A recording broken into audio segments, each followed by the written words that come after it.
Bienvenue à tous, comment allez-vous? Saluez au moins 3 ou 4 personnes autour de vous. Oui, 3 ou 4. Apprenez à les connaître. Parce que pour les 5 prochaines heures, Dieu soit loué, Dieu est bon, Amen. Et chaque fois que nous entrons en sa présence, nous entrons dans une ressource inépuisable, disponible pour toutes les exigences de nos besoins. Quelle que soit l'ampleur de votre besoin, la réserve de Dieu est plus grande. Votre besoin ne peut pas être plus grand que ce qu'il peut vous fournir. Alors, il peut parfois arriver que Dieu nous permette d'entrer dans une période de besoin. Il nous le permet. Il n'en est pas l'auteur. Il ne le provoque pas non plus. Il le permet pour que nous puissions voir en premier lieu ce qu'il y a dans notre cœur. Vous savez, en période d'épreuve, ce qui est dans notre cœur se révèle. Et Dieu permet que cela arrive pour que nous nous comprenions mieux. Amen, nous ne sommes pas parfaits, pas toujours au top, vous voyez, pas toujours sereins. Nous ne sommes pas constamment en harmonie avec Dieu, ce qui nous permettrait de voir notre besoin de lui. Et non seulement cela, mais ces moments de besoin révèlent également ce qu'il y a dans son cœur. C'est la meilleure partie. Ainsi que toutes les ressources qui sont là, toute la bonté qui est prête pour nous. Dans l'événement que nous allons voir aujourd'hui, nous verrons un tel exemple. Un incident qui s'est produit dans la vie des enfants d'Israël pendant les 40 années d'errance dans le désert. Dieu n'a jamais voulu qu'ils errent. Dieu les a délivrés de l'Égypte pour les amener dans, disons tous ensemble, délivrer d'eux, amener dans. Dieu ne vous sort jamais de quelque chose pour vous laisser là. Dieu vous fait sortir de quelque chose pour vous faire entrer dans autre chose, de l'esclavage à la liberté, de l'Égypte à Canaan, le pays où coule le lait et le miel. Amen. Dans 1 Corinthiens chapitre 10, il y a un principe. Il est dit dans 1 Corinthiens 10, verset 11, « Tous ces faits leur sont arrivés aux enfants d'Israël. » Le contexte est celui des enfants d'Israël, en particulier ceux dans le désert. Tous ces faits, Paul écrit, inspirés par l'Esprit, tous ces faits leur sont arrivés pour servir d'exemple. Le mot « exemple » ici est traduit en grec par « toupos » ou « des types ». C'est du grec que nous vient ce terme qui signifie une figure ou une image. Un type est ce qui est utilisé pour désigner un lieu, un nom, une personne. D'accord? Un type. Le serpent d'airain est un type de Jésus sur la croix. Adam et Ève sont un type de Jésus et de l'Église, son épouse. Amen. Tous ces faits leur sont arrivés pour servir d'exemple. Si toutes ces choses leur sont arrivées comme des exemples et des types dans l'Ancien Testament, en particulier le voyage dans le désert, il nous incombe de l'étudier. Parce que votre situation pourrait bien se refléter dans l'une d'entre elles. Et je crois que la parole que Dieu m'a donnée pour l'Église aujourd'hui correspond exactement à l'époque que nous vivons, les temps que nous traversons. Nous commençons déjà à voir les signes des temps. Nous sommes proches de l'enlèvement.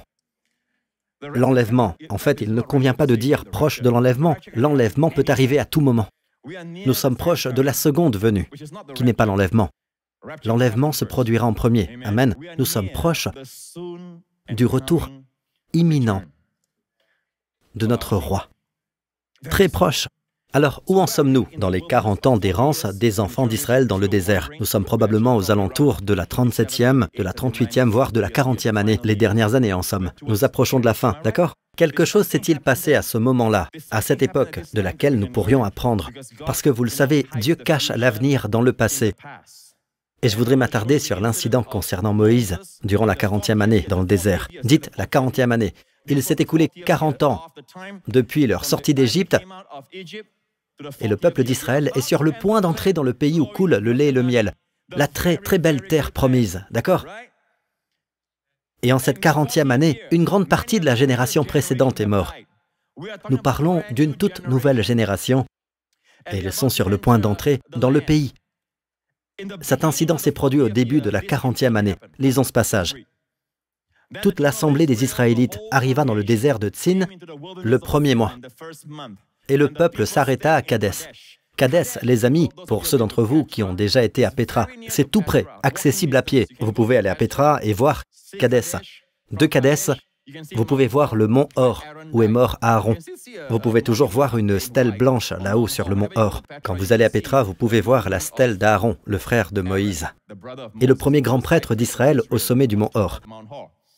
C'est là que Myriam mourut et fut enterrée. Myriam est la troisième de la fratrie, d'accord? Moïse, Aaron et Myriam. Ils sont tous de la même famille, 3 frères et sœurs. C'est là, à Kadès, que Myriam mourut et fut enterrée. Il n'y avait pas d'eau pour l'assembler.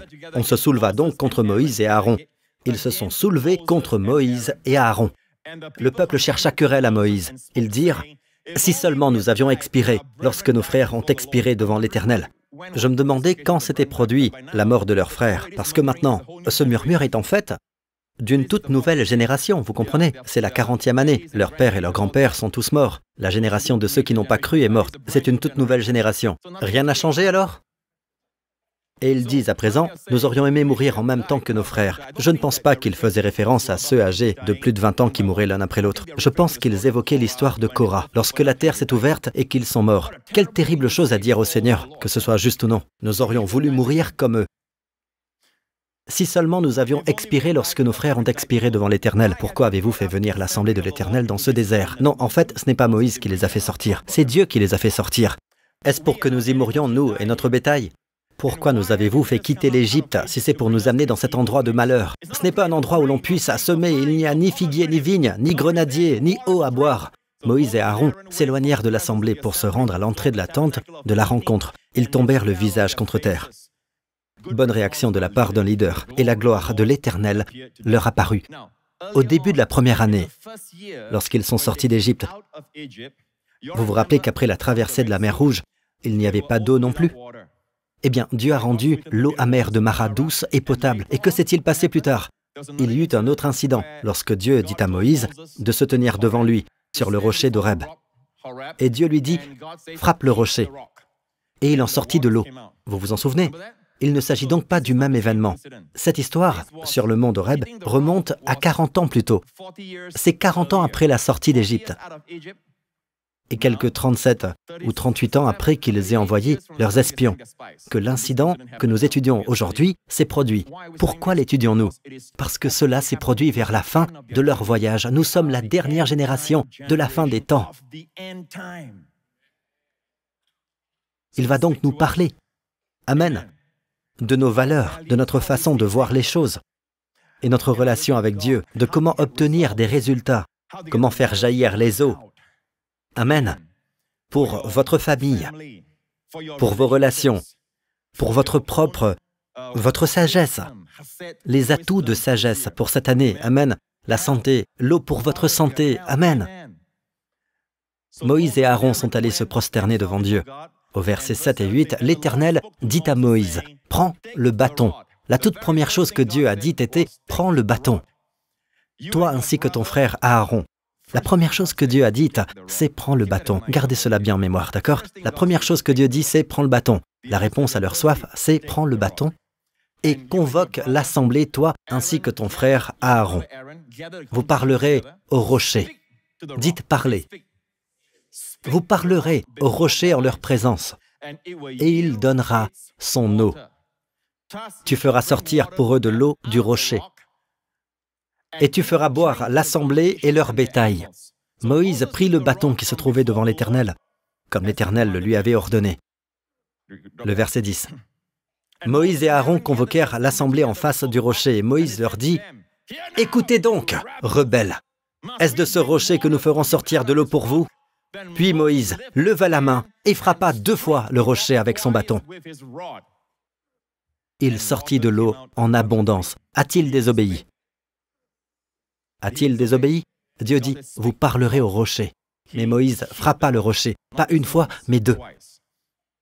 Néanmoins, il sortit de l'eau en abondance. L'assemblée but ainsi que le bétail. Nous apprendrons qu'il y a des ministères où l'on fait mal les choses.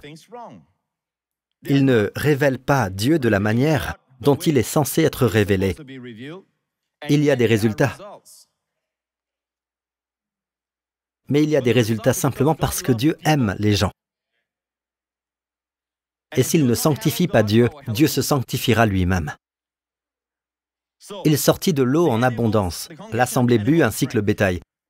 Alors l'Éternel dit à Moïse et à Aaron, « Puisque vous n'avez pas eu assez confiance en moi pour respecter ma sainteté devant les Israélites, vous ne ferez pas entrer cette assemblée dans le pays que je lui donne.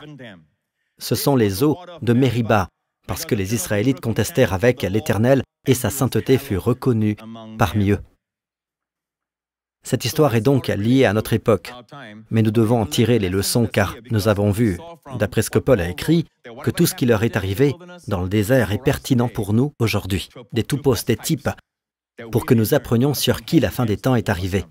D'accord? Voilà ce qu'il a dit. Nous allons revoir ce à quoi Paul fait référence. Revenons à Corinthiens chapitre 10, verset 11. Paul a mentionné ceci.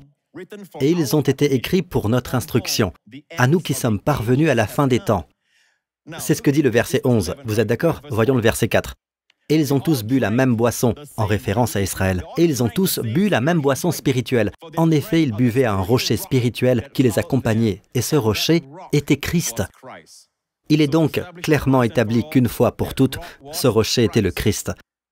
Revoyons maintenant ce que Dieu a dit à Moïse. Nous devons pour cela revenir à l'histoire dans Nombre 20, verset 8. La toute première chose que Dieu a en tête, c'est le bâton. En hébreu, j'ai vérifié la traduction, c'est le mot « ha-maté ». Maté, c'est le bâton, la branche ou le sceptre. « Ha », c'est l'article défini, le. Yeshua ha-Nazarin. « Ha ». En hébreu, « ha » c'est un article défini comme « le » ou « la » en français, ou encore « the » en anglais. Prends le bâton. Dieu avait un bâton spécifique en tête. Et il ne faisait pas référence au bâton que Moïse tenait à la main. Le bâton que Moïse tenait à la main était celui qui l'accompagnait en permanence au buisson ardent et que Dieu lui a dit « jette le bâton ». Celui-ci s'est transformé en serpent. Dieu a dit « reprends-le » et il est redevenu un bâton. Et Dieu dit à Moïse « avec ce bâton tu feras des merveilles ». Amen. C'est avec lui que tu accompliras les signes. Amen. Et avec ce bâton, Moïse frappa les eaux du Nil qui se transformèrent en sang. En fait, dans le chapitre 17 de l'Exode, Moïse a utilisé son bâton, celui-là même qui a apporté les fléaux en Égypte. Ainsi, le bâton de Moïse représente le bâton du jugement. Dites jugement. C'est le bâton de la loi. C'est le bâton qui apporte les fléaux. C'est le bâton du jugement, de la punition. D'accord? Un bâton de justice, en quelque sorte. D'accord? C'est le bâton de Moïse. Mais ici, Dieu dit, prends le bâton. Dieu n'a pas dit, prends ton bâton, mais prends le bâton. Et nous en avons la confirmation au verset 9. Dans Nombre, chapitre 20, verset 9, il est dit, « Moïse prit le bâton qui se trouvait devant l'Éternel. » Vous voyez ça? Moïse prit le bâton qui se trouvait devant l'Éternel. Par conséquent, si Moïse avait son propre bâton, le bâton du jugement, il n'avait pas à se présenter devant le Seigneur, très probablement dans le Saint des Saints, pour prendre le bâton. Quel était le bâton qui se trouvait dans le Saint des Saints? Devant l'arche.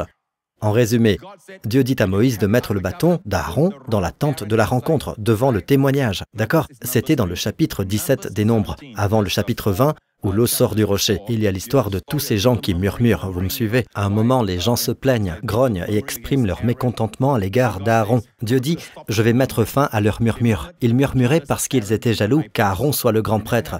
Il n'avait jamais eu de grand prêtre auparavant. Ils ne comprenaient pas l'importance de cette fonction. Dieu demanda à ce que chaque tribu apporte un bâton à Moïse. Leur nom était écrit sur chaque bâton ainsi que sur celui d'Aaron. Moïse déposa les bâtons devant l'Éternel dans la tente du témoignage. Dieu dit, « L'homme que je choisirai sera celui dont le bâton fleurira. » Vous me suivez toujours? Or, nous savons que ce bâton a été coupé de sa source. Il n'y a plus de vie. Il n'y a plus de sève. N'est-ce pas? C'est en fait un bâton mort. Quand vous avez un bâton, c'est une tige morte. On est d'accord?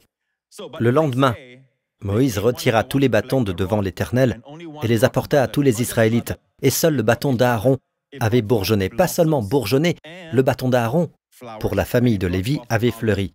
Il avait bourgeonné, donné des fleurs et des amandes. En Israël, l'amande est le premier fruit à apparaître après l'hiver. Elle évoque la vie après la mort.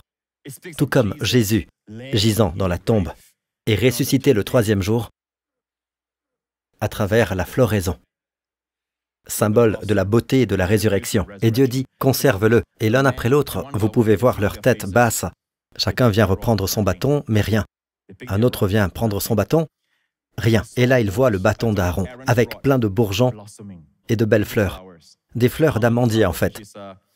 Cela ressemble beaucoup à une floraison printanière.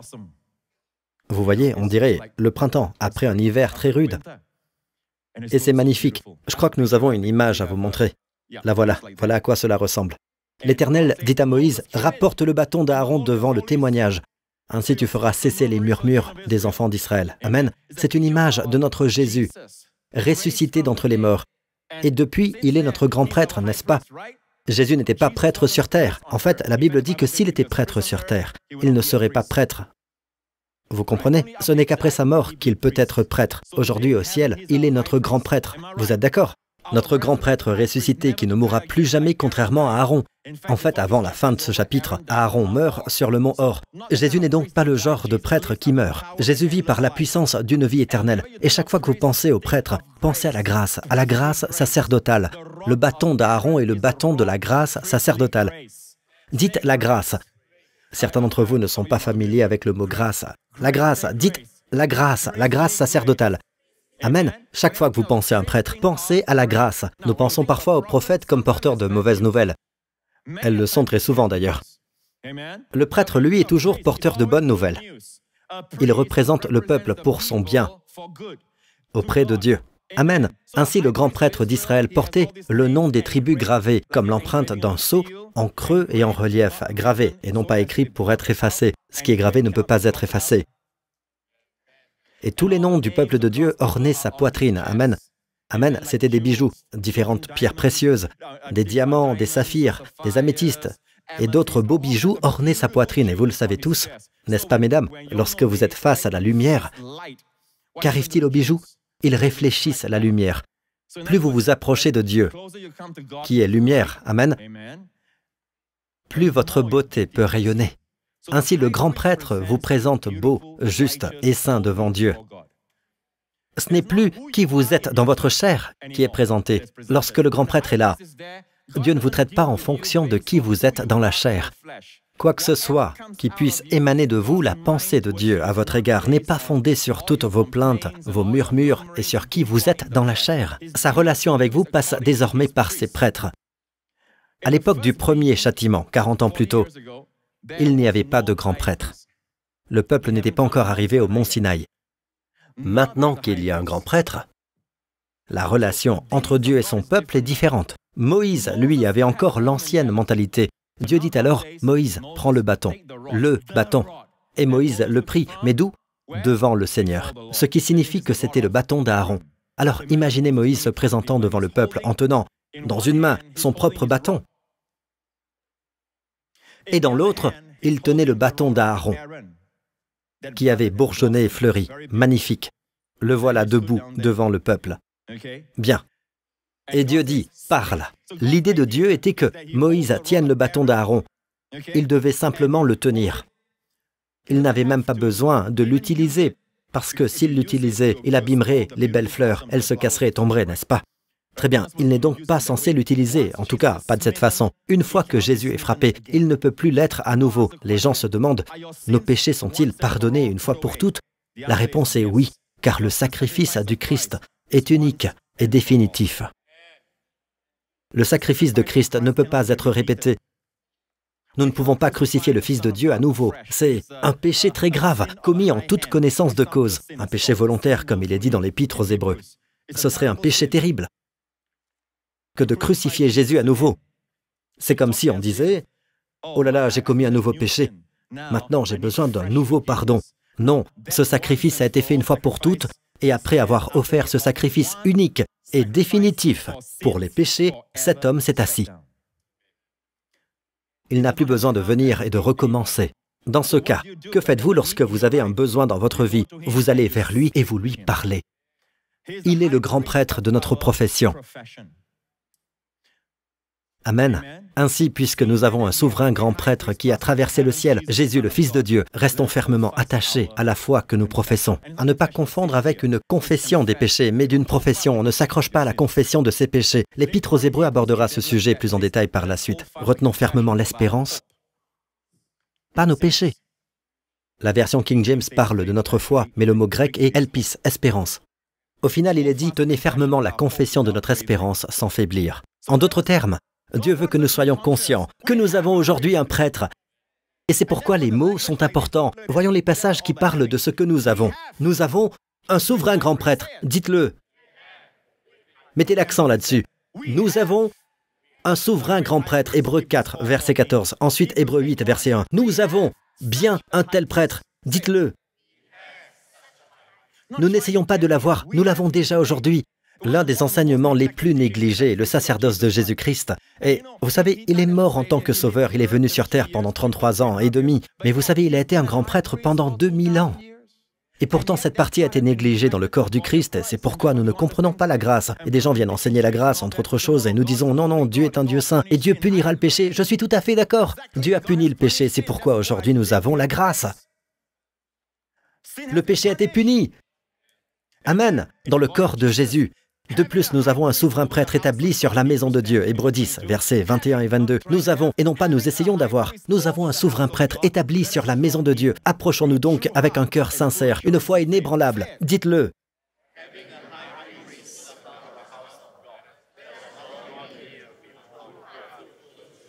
Une foi inébranlable.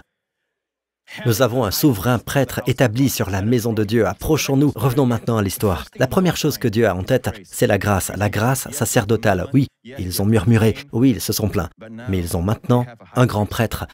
Et Dieu agit envers eux en fonction du prêtre. Dieu ne les traite pas en fonction de leurs agissements du moment, de leur rébellion, de leur nature charnelle. Dieu les traite en fonction de celui qui est devant lui, le grand prêtre. Le bâton de la grâce sacerdotale. Parce que Jésus a été frappé une fois pour toutes. Alors, savez-vous ce que Dieu a dit à Moïse? Prends le bâton et convoque l'assemblée, toi ainsi que ton frère Aaron. Je voudrais préciser que, lors de l'incident précédent, lorsque Dieu a dit à Moïse de frapper le rocher avec son propre bâton, celui d'Aaron n'a pas encore bourgeonné à ce moment-là.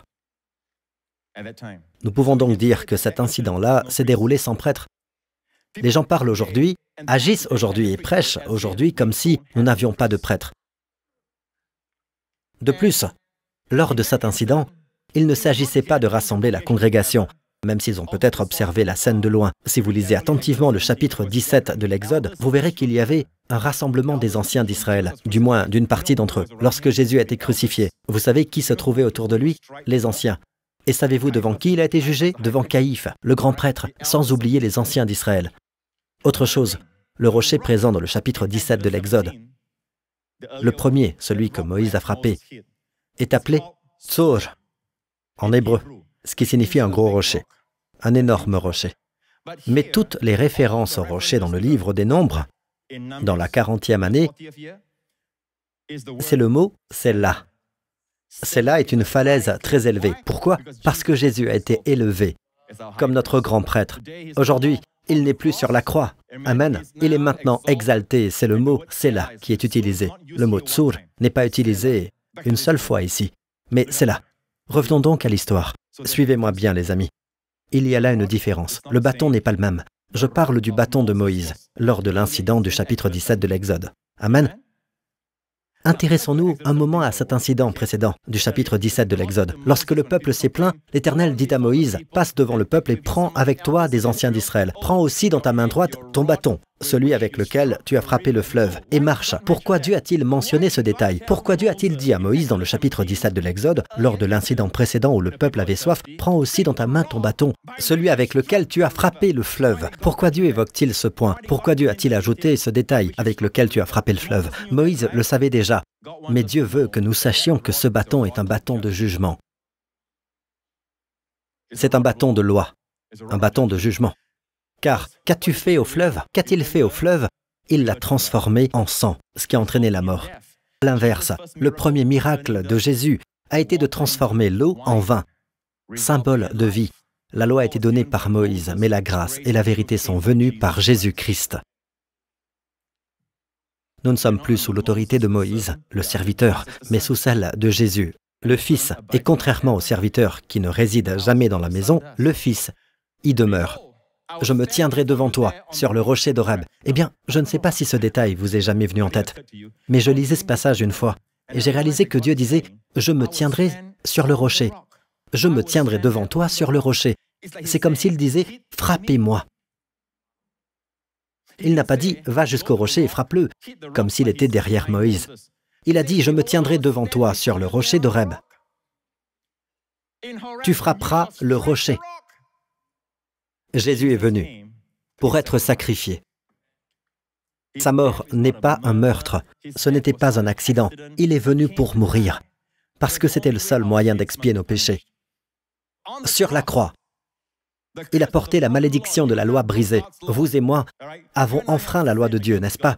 Vous et moi avons péché contre Dieu. Nous avons été des rebelles. Tous nos péchés, c'est Dieu qui les a pris. C'est l'amour de Dieu. Mais nous avons donné, comment vous dire, nous avons littéralement offert à Dieu ce geste. Dieu, c'est ton fils. Jésus, c'est ton fils. Laisse-moi te montrer ce que je pense de ton fils. On le met sur la croix et on le cloue. Voilà ce que nous pensons de ton fils. Et Dieu dit, maintenant, vous allez voir ce que je pense de vous, ce que mon cœur ressent pour vous. Je vais utiliser ce que mon fils a subi, ce que vous avez fait. Je vais utiliser la croix. Et cela deviendra pour toujours le symbole de la rédemption pour vous sauver tous. Si vous acceptez que sa mort soit votre mort, vous acceptez que son châtiment soit votre châtiment, par conséquent, il n'y a plus de punition pour nous. Christ a tout accompli, un seul sacrifice pour les péchés pour toujours. C'est l'Évangile. Très bien, laissez-moi conclure ce chapitre. Et Dieu dit, prends aussi dans ta main ton bâton. C'est donc l'incident antérieur. Je me tiendrai devant toi sur le rocher d'Horeb. Tu frapperas le rocher et il en sortira de l'eau et le peuple boira. Avançons maintenant jusqu'à la 40e année et nous conclurons avec ce passage. Ici, ce n'est pas Moïse qui parle, mais c'est Dieu qui lui dit « Vous parlerez au rocher en leur présence et il donnera son eau. Tu feras sortir pour eux de l'eau du rocher. » Imaginez maintenant si Moïse avait agi différemment. Il est devant une immense falaise. C'est là, vous vous rappelez? Et il apporte le bâton d'Aaron. Pouvez-vous imaginer la scène? Il porte peut-être son propre bâton à la ceinture, autour de sa taille. Il lève les yeux et regarde le peuple. Imaginez le moment de gloire. La façon dont Dieu sera considéré par le peuple alors que Moïse se tient là, que les gens scandent « Frappe le rocher, frappe le rocher, frappe le rocher !» Mais qu'au lieu de cela, il est dit « Seigneur, nous avons besoin de ton eau. » L'eau aurait jailli en abondance. Imaginez la gloire. Les gens se diraient « Waouh, nous nous sommes plaints contre Dieu. Nous avons murmuré. Nous avons demandé à mourir comme nos frères sont morts. Et malgré toutes nos plaintes, nos jérémiades et tout le reste, au lieu de nous en vouloir, il nous a donné de l'eau. » C'est comme s'il n'avait même pas vu notre péché. Et tout ce que Moïse avait à faire, c'était de se tenir debout en tenant le bâton d'Aaron. Et cela aurait glorifié le bâton d'Aaron. Cela aurait glorifié le sacerdoce de la grâce. Cela aurait glorifié la grâce et tout ce que cela représente. Comment Dieu aurait voulu être vu et mis à part comme un être plein de grâce. Comment Dieu aurait voulu être vu et sanctifié comme le Dieu de grâce. Comment il aurait voulu que les gens prennent conscience de l'importance de la prêtrise. Moïse aurait pu permettre que tout cela se réalise, mais voici ce qu'il a fait. Il dit « Écoutez donc, rebelles !» Moïse qualifie les gens de rebelles. « Est-ce de ce rocher que nous ferons sortir de l'eau pour vous ?» Premier point, où sont et qui sont les « nous » qui feront sortir de l'eau? Est-ce que pouvez-vous faire sortir de l'eau du rocher? Et moi, est-ce que je peux faire sortir de l'eau du rocher? Il les a traités de rebelles. Il a présenté Dieu comme étant en colère. Était-ce là le ressentiment de Dieu à leur égard? Non, pas du tout. Moïse n'était pas en phase avec la pensée de Dieu. Vous savez, Moïse a en effet connu un moment de colère. J'ai entendu l'enseignement d'un leader à ce sujet, et d'après cet enseignement, la raison pour laquelle Moïse n'est pas entré dans la terre promise, c'était son tempérament colérique. Non. Non. Il était en colère lorsqu'il est descendu de la montagne portant les 2 tables de la loi. Vous vous souvenez? Et il a vu le veau d'or. Et là, il était en colère. D'accord? Mais cette colère était en phase avec celle de Dieu. Vous me suivez? À présent, sa colère lui est propre. Il n'est plus en accord avec la pensée divine. La pensée de Dieu est tournée vers le peuple, non pas en fonction de qui sont ces gens, mais en fonction de qui est leur prêtre devant lui. La gloire du prêtre, la beauté du grand prêtre, qui est notre Seigneur Jésus, est devant Dieu. Vous comprenez? Symbolisé par le bâton sacerdotal. Et pourtant Moïse n'était pas en phase avec lui. C'est pourquoi Moïse a crié « Écoutez donc, rebelles !» Il a présenté Dieu comme étant en colère. Est-ce de ce rocher que nous ferons sortir de l'eau pour vous? Ensuite, il n'a pas pris, il a simplement mis de côté le bâton sacerdotal, ok? Il l'a mis de côté. Et regardez la suite. Puis Moïse leva la main et frappa 2 fois le rocher avec son bâton. Son bâton. pas le bâton pris devant Dieu, son propre bâton. Son bâton était à proximité. Il l'a donc saisi et il frappa à 2 reprises pour bien marquer le coup, comme si Jésus avait besoin de mourir à nouveau. À chaque nouveau péché, Jésus n'a pas besoin de mourir à nouveau. Il vous suffit de lui parler. « Seigneur, je te remercie, tu sais, je ne voulais pas pécher, Seigneur, mais c'est arrivé. Je te remercie de m'avoir pardonné. » Voilà ce qu'est la confession du péché. « Je te remercie, Seigneur, tu es mort pour ce péché. » Lorsque vous dites cela, est-ce que le péché devient plus léger, plus anodin? Non, cela rend le péché d'autant plus sérieux, parce qu'il a porté vos péchés. Ce n'était pas une blague. Je veux dire, Jésus a souffert pour vos péchés. Comment le péché pourrait-il être léger? Lorsque vous péchez, vous pouvez lui parler, mais le problème est le suivant. Dieu dit, vous parlerez au rocher. Moïse parla au peuple. Vous savez quel est toujours notre problème? Nous parlons à notre épouse, à notre ami, nous parlons à tout le monde ici. Vous voyez, c'est une communication horizontale. Et nous ne trouvons pas d'aide. Nous négligeons de parler à celui qui peut vraiment nous aider. Dieu dit, parle au rocher, et Moïse, lui, parle au peuple. Malgré tout, l'eau a jailli. Elle n'a pas simplement jailli, elle a jailli abondamment. C'est une leçon que nous devrions retenir. Cela ne veut pas dire qu'un ministère qui apporte des bénédictions sera pérenne pour autant, je ne le crois pas. D'accord, cela peut se produire par moments, mais devant tout le peuple, Dieu devait montrer que ce n'était pas de son fait. Nous arrivons au dénouement. Alors l'Éternel dit à Moïse et à Aaron, « Puisque vous n'avez pas eu assez confiance en moi pour respecter ma sainteté, me sanctifier, c'est me rendre saint. Devant les Israélites, vous ne ferez pas entrer cette assemblée dans le pays que je lui donne. » Ce sont les eaux de Mériba, à cause des contestations. Parce que les Israélites contestèrent avec l'Éternel et sa sainteté fut reconnue parmi eux. Alors les eaux ont jailli. Vous savez pourquoi? Si Moïse et Aaron ne le sanctifient pas devant le peuple, Dieu se sanctifie lui-même. Même si Joseph Prince n'a pas prêché sur l'évangile de la grâce et que personne d'autre ne l'a fait, d'accord? Dieu se sanctifiera quand même et apparaîtra comme le Dieu de la grâce. Parce que nous ne sommes plus hors saison. Il y a un temps où Dieu punissait. Il y a un temps où Dieu faisait toutes sortes de choses lorsque les gens étaient rebelles, car il n'y avait pas de grands prêtres. Leur péché n'était pas expié, mais une fois le péché payé, la sainteté de Dieu est à nos côtés. M'avez-vous bien entendu, peuple de Dieu? Et écoutez, quel était le péché? Et c'est une chose que les leaders, les pasteurs doivent écouter attentivement. Parce que le péché de Moïse, quel était le péché de Moïse? Il a fait paraître Dieu comme étant en colère. C'est une chose très sérieuse. Et aujourd'hui, lorsque nous lisons « Puisque vous n'avez pas eu assez confiance en moi pour respecter ma sainteté », nous disons « Dieu est un Dieu saint. » Et je dis « Amen. » Dieu doit être présenté comme saint. Je dis « Amen. » Mais aujourd'hui, dans le contexte actuel, comment Dieu peut-il être représenté comme saint? Si nous avions la mentalité d'autrefois, tous ceux qui murmuraient seraient morts ce jour-là. Moïse et Aaron auraient été justifiés. Mais au lieu de cela, la Bible dit que c'est Moïse et Aaron qui ont été punis et que le peuple a été justifié. Il se passe clairement quelque chose, les amis. Comment Dieu veut-il que sa sainteté soit présentée aujourd'hui? Oui, Dieu ne contournera pas le péché, je suis d'accord. C'est précisément parce que le péché a été payé que Dieu ne peut pas aujourd'hui infliger de punition ou exiger de paiement de la part des gens qui murmurent, parce que leur péché a été payé, représenté par la grâce sacerdotale de leur grand prêtre, qui est là pour eux. Pouvez-vous comprendre cela?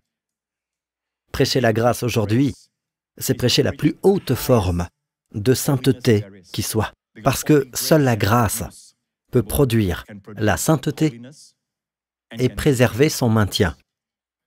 En effet, lorsque vous n'êtes pas sous la loi, mais sous la grâce, le péché ne peut pas avoir le dessus sur vous. Peut-être que si Moïse avait tenu le bâton d'Aaron, qui avait bourgeonné et fleuri et avait dit « Seigneur, donne-nous de ton eau », et que les gens disent « Dieu nous aime, il est si bon avec nous, malgré nos murmures », peut-être que la bonté de Dieu les conduirait à la repentance et ils verraient Dieu comme un Dieu saint, mais saint dans sa grâce. Amen. Le péché a été puni et à partir de ce moment-là, à chaque fois que le bâton d'Aaron sera apporté, ils diront « Alléluia, bonne nouvelle !» Chaque fois qu'ils verront le bâton d'Aaron, ce sera une bonne nouvelle. Finalement, la 40e année, la fin de l'errance, était si proche que Moïse a gravi la montagne. Il contempla cette terre promise et il dit à Dieu Dans Deutéronome 3, verset 25, Moïse dit à Dieu, « Laisse-moi traverser, je t'en prie. » Moïse raconte aux gens comment il a imploré Dieu de lui permettre d'entrer dans la terre promise. Il a demandé à Dieu, « Laisse-moi traverser, je t'en prie, laisse-moi voir ce bon pays de l'autre côté du Jourdain. » Yarden, qui veut dire en hébreu « celui qui descend ». Ces belles montagnes. Et le Liban, qui signifie « blanc » ou « blancheur » en hébreu, c'est également une montagne au sens propre. Laisse-moi traverser, je t'en prie, laisse-moi voir ce bon pays, de l'autre côté du Jourdain, ces belles montagnes et le Liban. Connaissez-vous le nom de cette montagne du Liban? Eh bien, c'est le mont Hermon. C'est un sommet aux frontières nord-ouest de la terre promise. Une partie se trouve en Syrie, l'autre en Israël, le mont Hermon. Savez-vous que c'est également l'endroit où Jésus fut transfiguré? Bien, Moïse a donc demandé à Dieu, « Je t'en prie, laisse-moi traverser, laisse-moi voir ce bon pays et ces belles montagnes. » Et Moïse poursuit son récit, mais l'Éternel était irrité contre moi à cause de vous. Ce passage est intéressant. Moïse dit que Dieu était en colère contre lui et il précise au peuple qui l'écoute, à cause de vous. Autrement dit, c'est parce que Dieu vous aime qu'il s'est mis en colère contre moi. À cause de la grâce de Dieu pour vous, il s'est mis en colère contre moi. Vous avez saisi? Leader, écoutez attentivement. Moïse n'a pas dit « Dieu était en colère contre le peuple, alors il s'est mis en colère contre moi ». Non, ne lisez pas de travers. Ce n'est pas ce qu'il dit. Moïse dit clairement, l'Éternel était irrité contre moi à cause de vous. Comme dans le psaume 106, où les gens ont tellement irrité Moïse qu'ils l'ont exaspéré. Et Moïse a parlé sans réfléchir, en disant quoi? Il les a traités de rebelles, alors que Dieu ne les considérait pas comme tels. Comment sommes-nous perçus lorsque nous regardons les gens? Je sais que nous voulons tous être vus par Dieu comme justes, et nous le sommes. Nous voulons tous être vus par Dieu comme saints, et nous le sommes. Selon la grâce sacerdotale, selon celui qui est présent. Dieu ne vous a pas en face de lui. Dieu a Jésus devant lui. Et c'est ainsi que Dieu vous voit.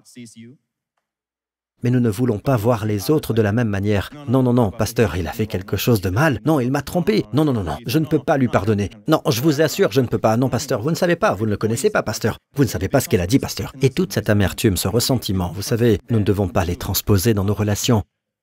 Dans le corps du Christ. Eh bien, pasteur, il ne comprend pas ce qu'est la grâce. Pardon? Et vous, vous comprenez la grâce. Dans ce cas, je n'ai plus de boulot. Personne ne comprend parfaitement la grâce. Nous avons des théories, certes, mais la comprendre au point d'être transformé, nous sommes toujours en train d'apprendre. Moïse a dû apprendre. Moïse, l'homme le plus humble, mon ami. Je ne suis pas meilleur que Moïse. Eh Seigneur, apprends-moi la grâce. Mais nous avons appris le secret. Parlez au rocher. Parlez au rocher. Mais j'ai parlé au Seigneur avant. Il ne s'est rien passé. Parlez-lui encore. Il n'y a rien d'autre que nous puissions faire. Parlez au rocher. Parlez au rocher. Vous avez des problèmes qui vous préoccupent? Parlez au rocher. Vous ressentez des symptômes physiques qui vous inquiètent? Parlez au rocher. Et les eaux jailliront en abondance. En abondance. Alors Moïse demande à Dieu, « Je t'en prie Seigneur, est-ce que je peux voir les montagnes ?» Mais l'Éternel était irrité contre moi à cause de vous. Et il ne m'a pas écouté. L'Éternel m'a dit, « En voilà assez, ne me parle plus de cette affaire. » Je voudrais vous dire une chose. Quoi que dise l'Ancien Testament, Jésus est toujours plus grand. Et Dieu pensait, « Si seulement tu savais l'amour que j'ai pour toi, tu n'entreras pas avec le peuple d'Israël qui murmure. Tu entreras avec mon Fils. » Parce que quand Jésus est venu, il était précisément sur la montagne que Moïse voulait voir, à la frontière entre la Syrie et le Liban, à savoir le mont Hermon. La Bible dit que Jésus a gravi cette montagne depuis le territoire de Césarée de Philippe. Cette montagne, ce très haut sommet, car l'incident avant la transfiguration s'est déroulé à Césarée de Philippe, au pied du mont Hermon. Un petit groupe gravit le mont Hermon et Jésus fut transfiguré. Et qui apparurent? Voyons cela rapidement dans Matthieu chapitre 17. Jésus fut transfiguré devant eux, son visage resplendit comme le soleil. Et voici que Moïse et Élie leur apparurent. Moïse a donc réussi. Quoi de mieux pour entrer en la terre promise que la compagnie de Jésus? Au lieu de ces gens qui murmurent et qui se plaignent, Dieu avait donc prévu quelque chose de bien plus grand pour Moïse. Vous voyez? Amen. Avez-vous été bénis? Je voudrais que nous lisions ce passage une dernière fois. Romains 8. Et montrez-leur ce qu'ils ont. Qui accusera ceux que Dieu a choisis? Vous tous. C'est Dieu qui les déclare justes, qui les condamnera, y compris vous. Jésus-Christ est mort, bien plus, il est ressuscité. Il est à la droite de Dieu et il intercède pour nous. Baissez la tête et fermez les yeux. Amen. Vous avez un grand prêtre Vous avez un grand prêtre. Êtes-vous préoccupé par votre enfant? Dites, Seigneur Jésus, parlez au rocher, mon enfant. Mon enfant. Ramène-le vers toi, Seigneur. Ravive-le, Seigneur. Transforme-le. Il n'a pas le cœur à ton service, Seigneur. Transforme-le. Peut-être que certains d'entre vous se disent, Pasteur Prince, à l'instant où vous avez parlé des jeunes enfants, disposés à nous écouter, mon fils adolescent ou ma fille adolescente, ils sont grands, ils n'ont pas le cœur tourné vers Dieu. Parlez au rocher. Parlez au rocher. Avant de leur parler, parlez au rocher. Avant de parler à un conseiller ou à un pasteur, parlez au rocher. Dites, Seigneur, aussi sûrement que tu as pris sur toi les péchés de mon fils, ta grâce est là, Seigneur, pour le toucher.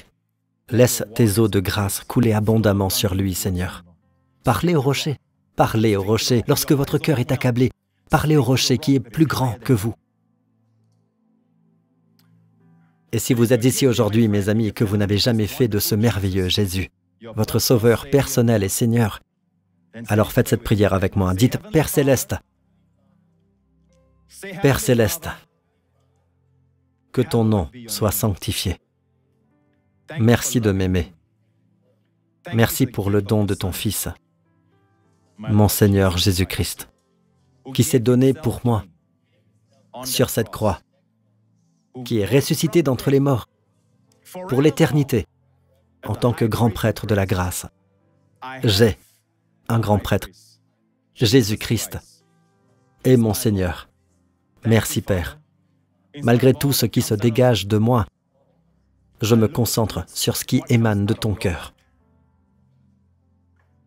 Que ma vie ne soit pas centrée sur moi-même, mais sur le Christ. Au nom de Jésus. Amen. Mettez-vous debout. Prenez le temps de vérifier votre état physique. Beaucoup d'entre vous ont déjà été guéris pendant le sermon.